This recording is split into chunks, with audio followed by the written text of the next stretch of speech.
السلام علیکم ورحمۃ اللہ وبرکاتہ۔ میرے پیارے آقا علیہ الصلوۃ والتسلیم کے پیارے دیوانوں، خاتون جنت حضرت فاطمۃ الزہرا رضی اللہ تعالی عنہا کی کنیزوں، بلقیس کا چمکدار فرش کو پانی سمجھنا۔ اس سے کہا گیا صحن میں آ، پھر جب اس نے اسے دیکھا گہرا پانی سمجھی اور اپنی پنڈلیاں کھولی۔ سلیمان علیہ السلام نے فرمایا، یہ ایک چکنا صحن ہے، شیشوں جڑا۔ عورت نے عرض کی، اے میرے رب، میں نے اپنی جان پر ظلم کیا اور اب ایمان لاتی ہوں۔ سلیمان علیہ السلام کے ساتھ اللہ تعالی پر جو سارے جہانوں کا پروردگار ہے۔ حضرت سلیمان علیہ السلام نے بلقیس کے آنے سے پہلے سفید شیشے کا ایک محل تعمیر کرایا جو پانی کی طرح نظر آتا تھا۔ محل بنوانے کی غرض یہ تھی کہ بلقیس ملکہ ہے، وہ صرف اپنے انتظامات کو ہی نہ دیکھتی رہے بلکہ اسے آپ کی نبوت اور خلافت کی عظمت اور آپ کی مجلس کا رعب معلوم ہو جائے۔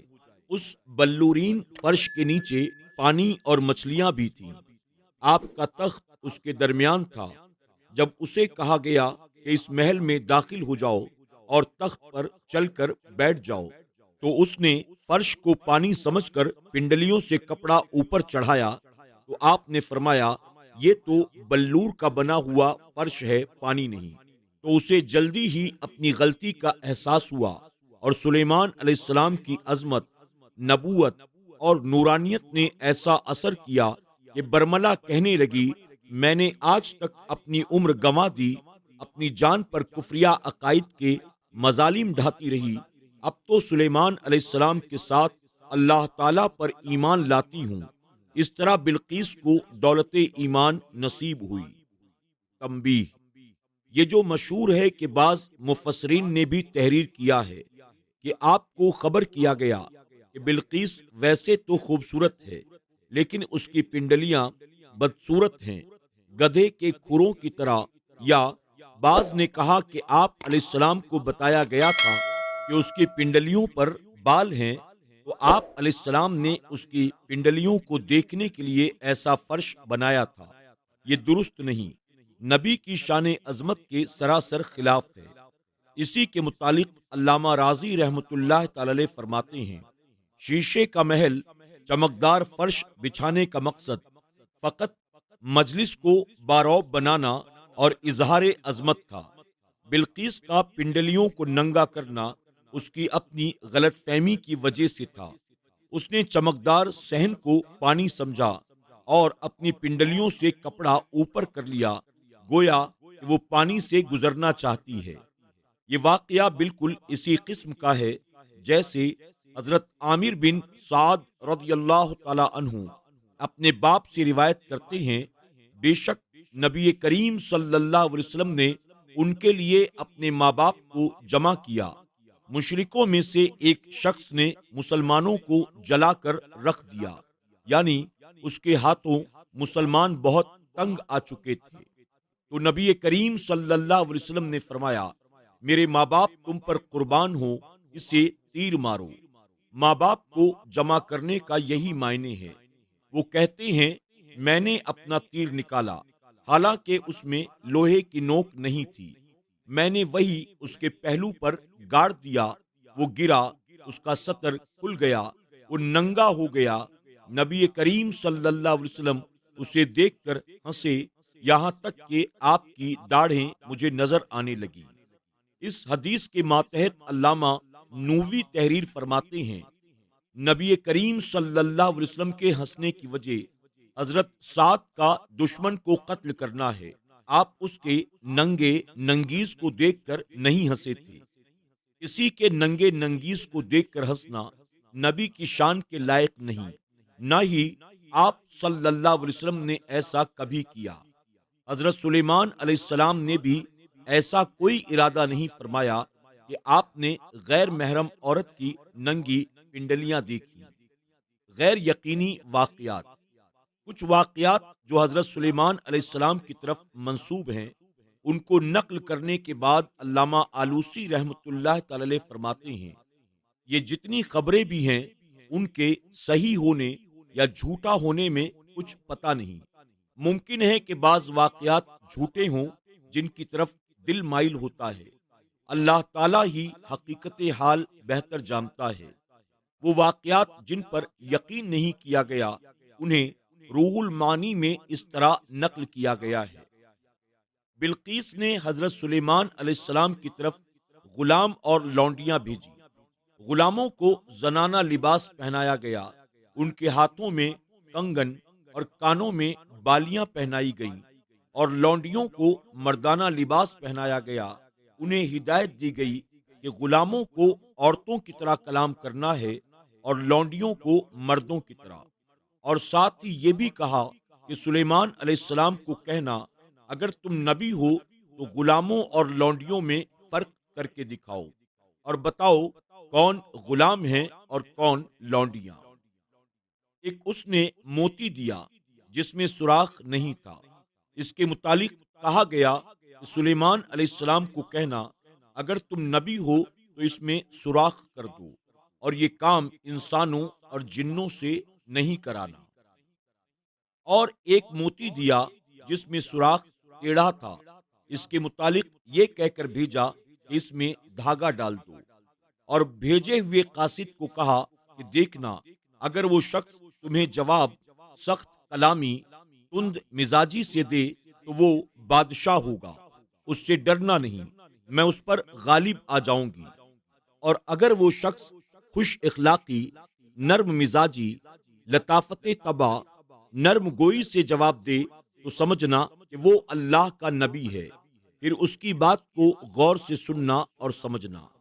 بلقیس نے غلام اور غلامہ بما سونے چاندی کے زیورات، سونے اور چاندی کی اینٹیں، موتی، لال و جواہر، عنبر کستوری، گھوڑے وغیرہ کثیر تعداد میں بطور ہدیہ بھیجے، لیکن سلیمان علیہ السلام نے وہ ہدیہ آنے سے پہلے ہی 9 فرسخ تک سونے اور چاندی کے محلات جنوں سے تعمیر کرا دیے، دریائی جانور منگوا لیے جن کے پروں کے عجیب و غریب رنگ تھے، گھوڑے کی طرح ان کی گردن اور پیشانی کے بال تھے، مرغ کی طرح ان کے سر پر کلغیاں تھی، جن، انسان، جانور، درندے پرندے، غرض یہ کہ ہر قسم کی مخلوق کو آپ نے اپنے پاس کئی کئی میلوں تک صفوں میں کھڑا کر دیا۔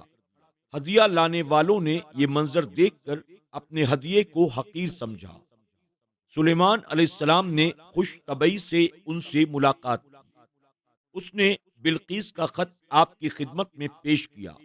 حضرت سلیمان علیہ السلام نے اس سے ڈبیا طلب کی۔ اس نے ڈبیا دیتے وقت کہا اس کو کھولنے سے پہلے بتانا اس میں کیا ہے۔ جبرائیل علیہ السلام آئے، انہوں نے آپ کو بتایا تو آپ علیہ السلام نے اس شخص کو کہا اس میں ایک موتی بغیر سوراخ کے ہے اور ایک ٹیڑھے سوراخ والا ہے۔ اس نے کہا آپ نے سچ فرمایا۔ اس نے کہا کہ بغیر سوراخ والے موتی میں سوراخ کر دو اور ٹیڑھے سوراخ والے منکے میں دھاگا ڈال دو۔ آپ علیہ السلام نے فرمایا کہ موتی میں سوراخ کون کرے گا؟ دیمک، لکڑی کھانے والا کیڑا۔ اس نے کہا یہ کام میں کروں گا۔ اس نے اپنے منہ میں ایک بال لیا اور موتی میں ایک سرے سے گھوم کر دوسرے سرے سے نکل گیا۔ آپ علیہ السلام نے اس کیڑے سے پوچھا تمہاری کوئی حاجت؟ اس نے کہا ہاں، اے اللہ کے نبی، میرا رزق درختوں میں کر دو۔ آپ علیہ السلام نے اس سے کہا ٹھیک ہے، تمہارا رزق درختوں میں ہی ہوگا۔ پھر آپ نے ٹیڑھے سوراخ والے منکے کو ہاتھ میں لیا اور فرمایا اس میں دھاگا کون ڈالے گا؟ ایک سفید رنگ کا کیڑا آیا، اس نے کہا یہ کام میں کروں گا۔ اس نے دھاگا اپنے منہ میں لیا اور ایک طرف سے داخل ہوا اور دوسری طرف سے نکل گیا۔ آپ علیہ السلام نے اس سے فرمایا اگر تمہاری بھی کوئی حاجت ہو تو بتاؤ۔ اس نے کہا ہاں، اللہ کے نبی، میرا رزق پھلوں میں کر دو۔ آپ نے فرمایا ٹھیک ہے، تمہیں پھلوں سے رزق ملے گا۔ پھر ہدیہ لانے والے نے کہا آپ غلاموں اور لونڈیوں میں تمیز کریں، ان کے حجاب ہٹانے سے پہلے بتاؤ۔ آپ نے فرمایا سب ہاتھ دھو۔ جب انہوں نے ہاتھ دھونے شروع کیے تو جو دونوں ہاتھ ایک ساتھ دھونے لگے، آپ نے کہا یہ غلام ہیں، اور جنہوں نے پہلے پانی ایک ہاتھ میں لیا پھر دوسرے ہاتھ پر ڈالا، آپ نے فرمایا یہ سب لونڈیاں ہیں۔ گزشتہ سے پیوستہ سلیمان علیہ السلام نے ہدہد کو غائب پا کر جو ارشاد فرمایا، اس میں لا عزب ہنہو کا ذکر ہے، جس میں لام کے بعد الف زائد لکھا گیا ہے۔ بظاہر الف کے زائد کرنے کی وجہ نظر نہیں آ رہی، لیکن ایک شاندار نقطہ تحریر کیا گیا ہے کہ اس میں اس بات پر متنبہ کیا گیا کہ واقعہ میں ذبح نہیں ہوا، یعنی آپ علیہ السلام نے فرمایا تھا کہ میں ذبح کر دوں گا یا وہ کوئی دلیل لے کر آئے۔ اس نے دلیل پیش کر دی، اس لیے ذبح ہونے سے محفوظ رہا۔ رب کی یاد کے لیے گھوڑوں سے محبت، جبکہ اس پر پیش کیے گئے تیسرے پہر کو کہ روکیے تو تین پاؤں پر کھڑے ہوں، چوتھے سم کو کنارہ زمین پر لگائے ہوئے اور چلائے تو ہوا ہو جائیں، تو سلیمان علیہ السلام نے کہا مجھے ان گھوڑوں کی محبت پسند آئی۔ اپنے رب کی یاد کے لیے پھر انہیں چلانے کا حکم دیا، یہاں تک کہ نگاہ سے پردے میں چھپ گئے، یعنی نگاہ سے اوجھل ہو گئے۔ پھر حکم دیا کہ انہیں میرے پاس لاؤ۔ جب واپس لائے گئے تو ان کی پنڈلیوں اور گردنوں پر آپ نے ہاتھ پھیرا۔ حضرت سلیمان علیہ السلام نے حکم دیا کہ ان پر گھوڑے پیش کیے جائیں تاکہ انہیں دیکھیں اور ان کے احوال کی کیفیت پر واقف ہوں، تو آپ کے حکم کے مطابق گھوڑوں کو عصر سے دن کے آخر تک پیش کیا جاتا رہا۔ گھوڑوں کی دو لفظوں سے صفت بیان کی گئی ہے، صفنات اور جیاد۔ صفان کا ایک معنی یہ بھی ہے کہ دونوں قدموں کا ایک قطار میں رکھنا، اور گھوڑا جب تین قدموں پر زور ڈال کر کھڑا ہو، چوتھے قدم کا سم صرف زمین پر معمولی سہارا لگائے ہوئے ہو، تو اسے بھی صافن کہتے ہیں۔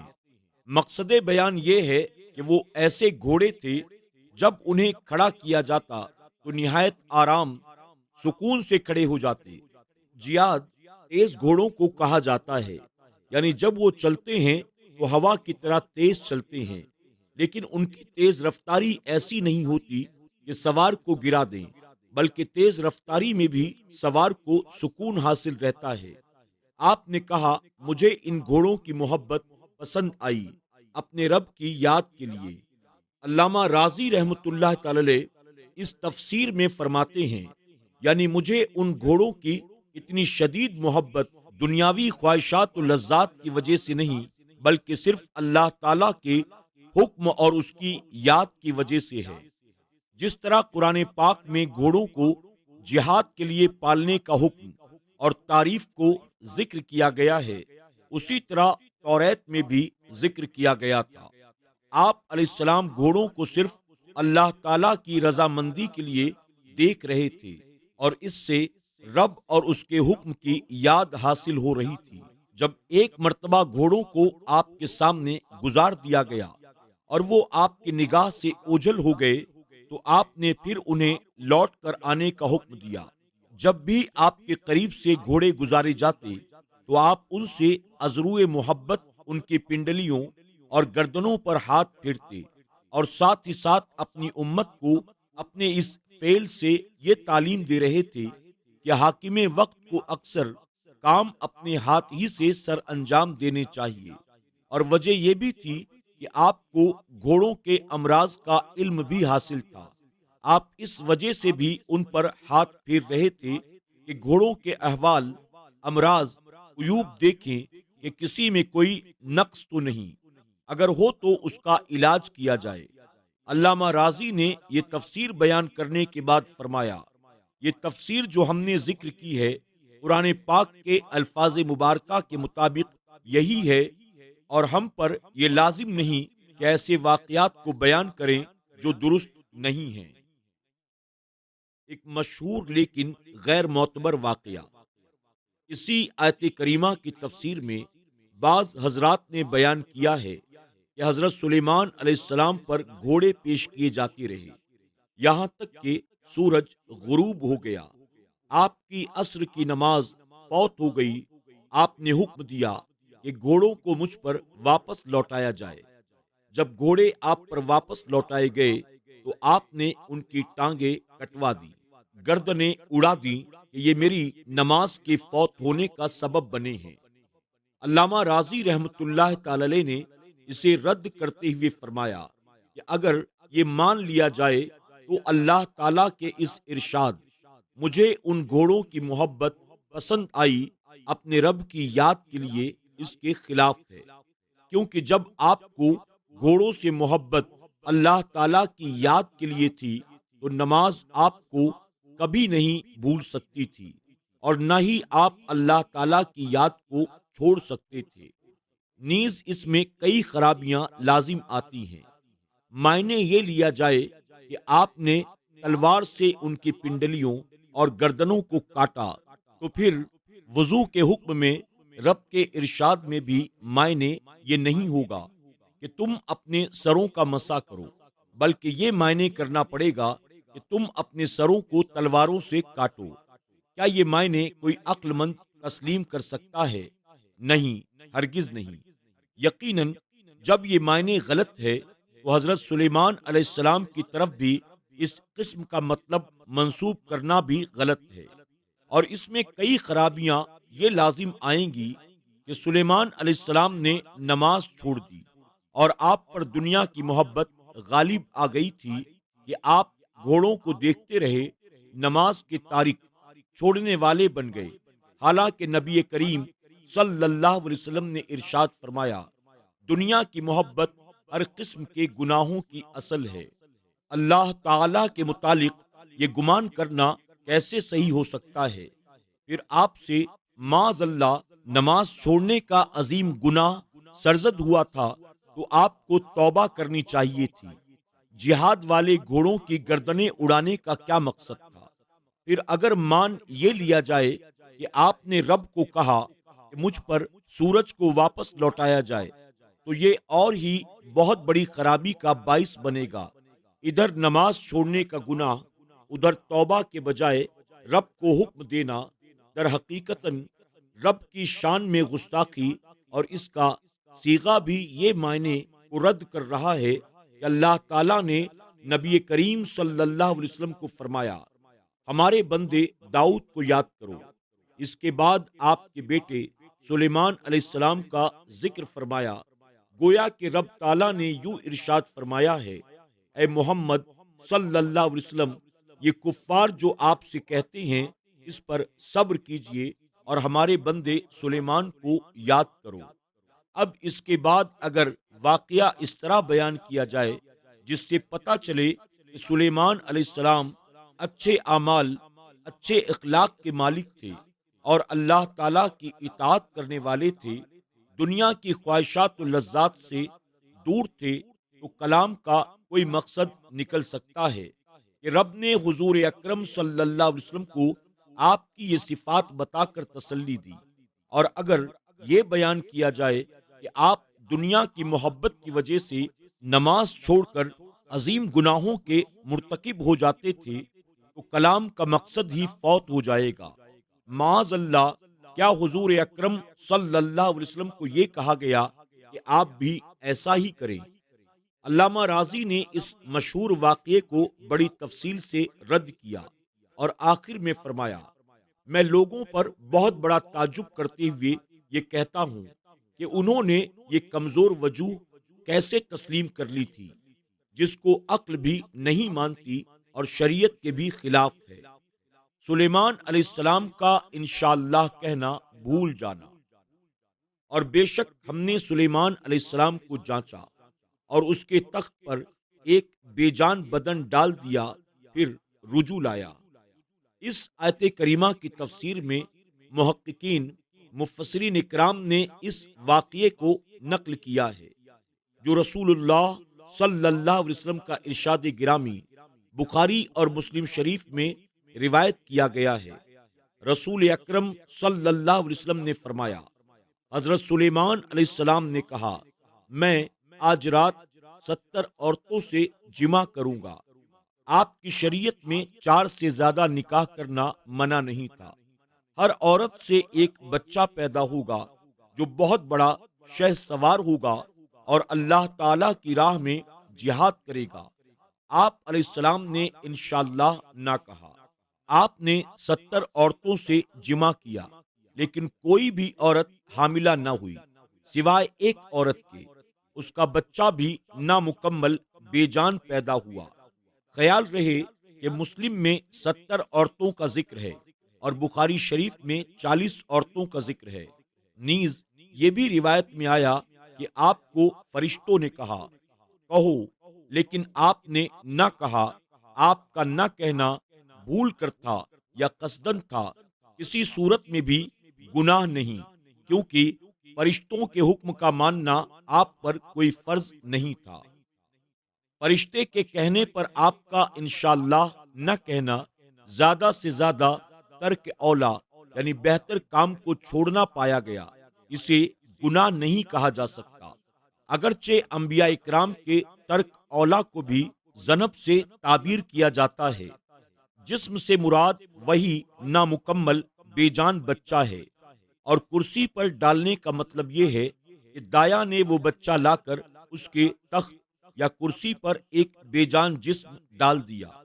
اس بے جان بچے کو پہلے کرسی پر رکھا گیا اور کرسی سے اٹھا کر لایا گیا، وہ آپ کی گود میں رکھ دیا گیا۔ یا آپ دیکھیں، نبی کریم صلی اللہ علیہ وسلم نے فرمایا، قسم ہے اس ذات کی جس کے قبضے قدرت میں محمد صلی اللہ علیہ وسلم کی جان ہے، اگر سلیمان علیہ السلام انشاءاللہ کہہ لیتے تو تمام عورتوں سے بچے پیدا ہوتے اور تمام کے تمام بڑے شہ سوار اور اللہ کی راہ میں جہاد کرنے والے ہوتے۔ اس آیت کریمہ کی تفسیر میں علامہ رازی رحمۃ اللہ تعالی علیہ نے ایک اور توجیہ بیان کی ہے، جسے پیر کرم شاہ صاحب حسین و جمیل الفاظ میں تحریر کرتے ہوئے فرماتے ہیں، آپ علیہ السلام کسی بیماری میں مبتلا ہو گئے۔ بیماری اتنی شدید اور اس کا عرصہ اتنا طویل تھا کہ آپ کا کڑیل جسم ہڈیوں کا ڈھانچہ بن کر رہ گیا۔ وہ عظیم شاہی تخت جس پر آپ بیٹھا کرتے تھے، تو آپ کے رعب و جلال کی وجہ سے جنات اور انسان پر لرزہ طاری ہو جاتا تھا۔ جب جوہف اور نقاہت کے باعث جسم بہت لاغر ہو گیا، تخت پر آپ تشریف رکھتے تو ایسا معلوم ہوتا کہ ایک بے روح اور بے جان جسم جو کسی نے اٹھا کر کرسی پر ڈال دیا ہے۔ آپ علیہ السلام نے بارگاہ الہی میں بڑے عز و نیاز کے ساتھ اپنی صحت کے لیے دعا کی، جو قبول ہوئی۔ آپ علیہ السلام بالکل صحت یاب ہو گئے اور جہاں بانی کے فرائض پہلے ہی کی طرح بڑی شان و شوکت کے ساتھ انجام دینے لگے۔ سلیمان علیہ السلام کے حق میں یہودی کی گستاخی۔ یہودیوں نے حضرت سلیمان علیہ السلام کے متعلق من گڑنت واقعہ پیش کیا۔ کسی نیک آدمی کے متعلق ایسا گمان کرنا بھی ممکن نہیں کہ جائے کہ اللہ تعالیٰ کے نبی کے متعلق ایسی بناوٹی کہانیاں منسوب کی جائیں۔ یہودیوں نے کہا، سلیمان علیہ السلام کو سمندر میں ایک شہر کی خبر ملی کہ وہاں کوئی شخص حکومت کر رہا ہے۔ آپ نے اپنا لشکر ساتھ لیا اور ہوا کو حکم دیا، جس نے آپ کو اور آپ کے لشکر کو وہاں پہنچا دیا۔ آپ علیہ السلام نے اس شخص کو جو وہاں کا حاکم تھا قتل کرا دیا، اور اس کی ایک بہت ہی خوبصورت بیٹی تھی جس کا نام جرادہ تھا، اسے آپ نے اپنے لیے پسند کر لیا۔ وہ اسلام لے آئی۔ آپ بھی اس سے بہت زیادہ محبت کرتے تھے۔ وہ ہمیشہ اپنے باپ کو یاد کر کے روتی رہتی تھی۔ سلیمان علیہ السلام نے شیطان کو حکم دیا کہ اسے اس کے باپ کی تصویر بنا کر دے دو تاکہ اسے دیکھنے سے تسلی حاصل کرے۔ اس کے باپ کی شیطان نے تصویر بنا کر دی۔ اس عورت نے تصویر کو اپنے باپ کے لباس کی طرح ہی لباس پہنا دیا۔ صبح اور شام اپنی لونڈیوں کے ساتھ جا کر اسے سجدہ کرتی تھی۔ سلیمان علیہ السلام کو ان کے وزیر آصف ابن برقیہ نے جب اس معاملے کی خبر دی، آپ نے تصویر کو توڑنے کا حکم دیا اور اس عورت کو سزا دی۔ پھر اکیلے جنگل کی طرف نکل گئے، خاکستر پر بیٹھ کر اللہ تعالیٰ سے توبہ کرنے لگے۔ سلیمان علیہ السلام کی ایک لونڈی ام ولد بھی تھی جسے آمینہ کہا جاتا تھا۔ جب وہ طہارت کے لیے تشریف لے جاتے یا اپنی ازواج سے صحبت کا ارادہ فرماتے تو اپنی انگوٹھی اتار کر آمینہ کو دے جاتے۔ آپ کی بادشاہی انگوٹھی میں تھی۔ جب آپ انگوٹھی پہنے رکھتے تو انسان و جن آپ کے تابع ہوتے، آپ اتار دیتے تو کوئی بھی آپ کے حکم کو ماننے کے لیے تیار نہ ہوتا۔ ایک دن آپ نے انگوٹھی آمینہ کے پاس رکھی، آپ قضائے حاجت کے لیے چلے گئے۔ دریاؤں پر متصرف شیطان سلیمان علیہ السلام کی شکل میں آمینہ کے پاس آیا اور کہا، اے آمینہ میری انگوٹھی دے۔ آمینہ نے انگوٹھی اسے دے دی۔ وہ انگوٹھی پہن کر آپ کے تخت پر بیٹھ گیا۔ تمام انسان، جن، پرندے وغیرہ اس کے ارد گرد جمع ہو گئے۔ اسی کا حکم ان پر چل رہا تھا اور سب اس کے تابع تھے۔ سلیمان علیہ السلام کی شکل بدل دی گئی تھی۔ جب آپ قضائے حاجت سے فارغ ہو کر آمینہ کے پاس آئے کہ میری انگوٹھی دے دو، اس نے انکار کر دیا۔ تم سلیمان علیہ السلام کب ہو؟ جاؤ اپنا کام کرو۔ سلیمان علیہ السلام تو اپنی انگوٹھی لے گئے۔ آپ کو معلوم ہوا کہ میری خطا کی وجہ سے مجھے گرفت میں لے لیا گیا ہے۔ آپ لوگوں کے گھروں پر دستک دیتے، ان کے سامنے کھانے کے لیے ہاتھ پھیلاتے کہ مجھے کھانے کو کچھ مل جائے۔ جب آپ بتاتے کہ میں سلیمان علیہ السلام ہوں تو لوگ آپ پر مٹی ڈالتے، آپ کو گالیاں دیتے۔ آخر کار آپ نے مچھواروں کی غلامی اختیار کر لی۔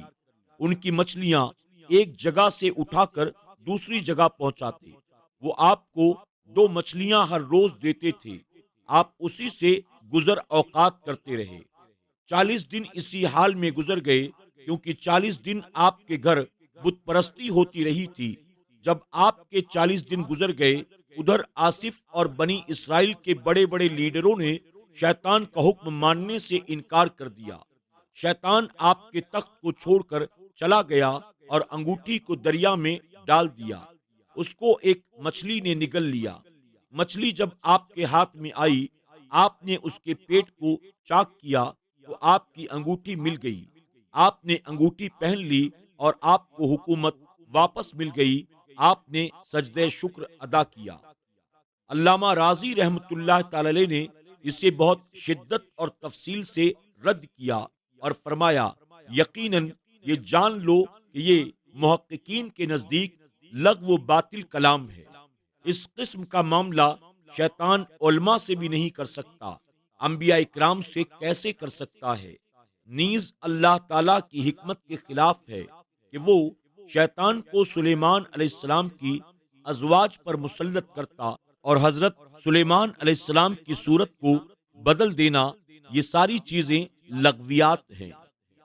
میرے پیارے آقا علیہ الصلوۃ والتسلیم کے پیارے دیوانوں، خاتون جنت حضرت فاطمۃ الزہرا رضی اللہ تعالی عنہا کی کنیزوں، آج کے درس میں بس اتنا ہی۔ انشاءاللہ اس کے آگے کے واقعات زندگی رہی تو ہم کل کے درس میں سماعت کریں گے۔ آپ تمام سے گزارش ہے کہ اسی ذوق و شوق و محبت کے ساتھ ہمارے ساتھ بنے رہیں، خود بھی سنیں اور اپنے دوست احباب کے ساتھ بھی اسے ضرور شیئر کریں۔ انشاءاللہ کل ملاقات ہوگی، تب تک کے لیے ہمیں اجازت دیں۔ اپنا خیال رکھیں اور اپنی دعاؤں میں ہمیں ضرور یاد رکھیں۔ السلام علیکم ورحمۃ اللہ وبرکاتہ۔